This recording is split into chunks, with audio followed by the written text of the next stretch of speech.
नंदुरबार नगरपालिकेच्या स्थायी समितीच्या कामकाजावर भाजप नगरसेवकांनी गंभीर आरोप केलेत। नियम डावलून निर्णय घेतले जात असले असून विरोधी पक्षाच्या नगरसेवकांना विश्वासात घेतलं जात नसल्याचा दावा विरोधी पक्षनेते हिरालाल चौधरी यांनी केलाय।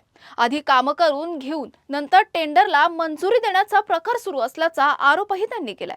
दरम्यान स्थायी समितीच्या बैठकीत पत्रकारांना प्रवेश नाकारल्याने भाजप नगरसेवकांनी सभात्याग केला।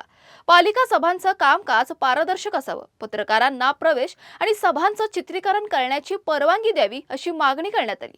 या प्रकरणी जिल्हाधिकाऱ्यांकडे तक्रार करून योग्य कार्यवाही न झाल्यास जिल्हाधिकारी कार्यालयासमोर आंदोलन करण्याचा इशारा हिरालाल चौधरी यांनी दिला आहे। नमस्कार, मी हिरालाल चौधरी, विरोधी पक्षनेता, नंदुरबार नगर परिषद।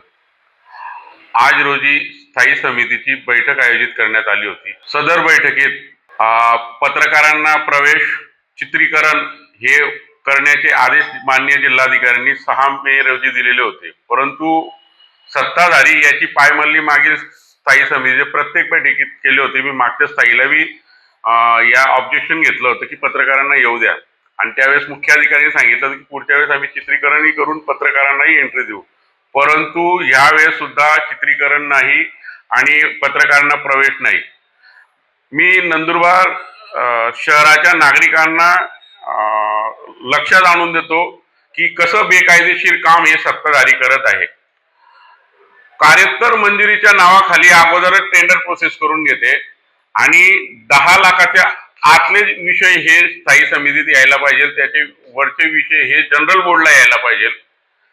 पत्रकारांना प्रवेश नाकारण्याचे कारण म्हणजे की बेकायदेशीर कृत्य करता येईल, जेणेकरून पत्रकारांना माहिती पडलं म्हणजे नागरिकांच्या समोर जाईल। कार्योत्तर मंजुरी म्हणजे एखादा इमर्जन्सी विषय असेल त्याला कार्योत्तर मंजुरी देऊन ते काम करता येतं। ह्या अजेंड्यात 15 विषय आहेत, त्याच्यापैकी 7 विषयांना कार्योत्तर मंजुरी घेतलेली। कार्योत्तर मंजुरी म्हणजे पहिले टेंडर देऊन दिलेलं आहे, पहिले टेंडर पास करून घेतलंय, इथं फक्त मीटिंग मध्ये एक नॉर्मल प्रोसेस करतायत। ही बेकायदेशीर ही सगळा प्रकार चालला होता। पत्रकारांना प्रवेश नाकारला जात होता, व्हिडिओ चित्रीकरण होत नव्हतं, कारण की तुमचं असं काय आहे की ते नागरिकांपर्यंत बाहेर जाऊ होऊ दे ना, खुली चर्चा। चित्रीकरण झालं असतं तर यांचे आज जे हे कामकाज चालतं ते लोकांसमोर येणार नाही, आणि त्याला मी विरोध केला। या सर्व प्रक्रियेचा निषेध म्हणून मी आज या बैठकीचा सभात्याग केलेला आहे।